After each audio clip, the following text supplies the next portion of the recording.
मोरा बलमा सखी बलमा हाँ बलमा कदर न जाने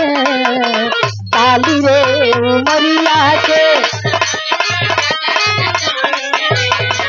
ताली रे उमरिया के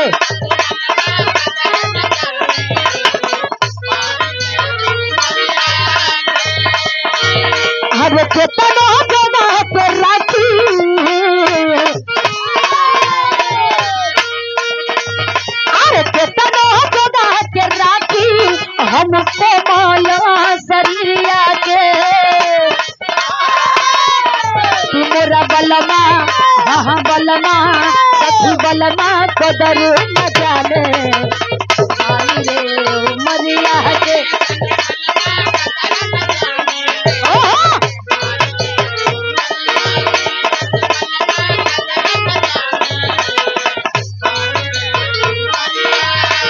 और हल्के हल्के कदमों से चल करके आ गए सम्राट जी। एक बार हम चाहेंगे कि जोरदार ताली बजा करके सम्मान कर दे आप लोग। बहुत बहुत धन्यवाद।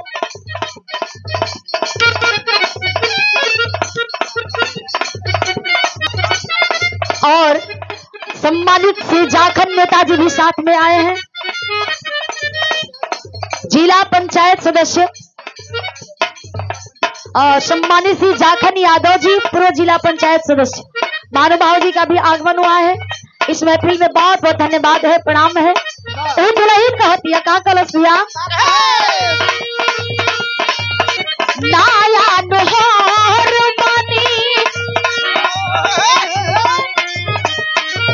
ए हो नाया नोहर बानी नोये कनिया होटले घोटात नहीं थे लोटवा के पनिया लोटवा के पनिया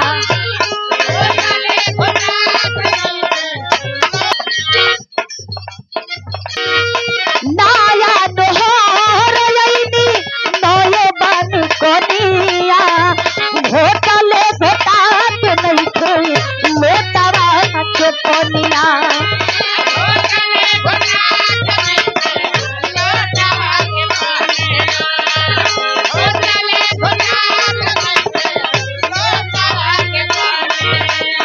नहीं प्यार करेला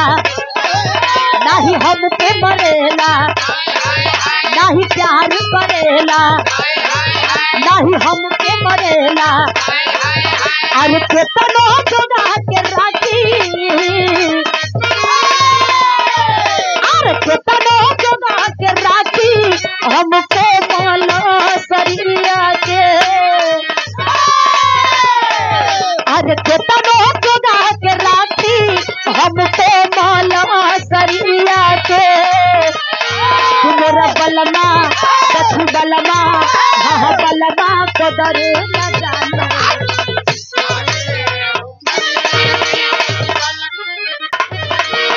अरे केतनो जोगा के राखी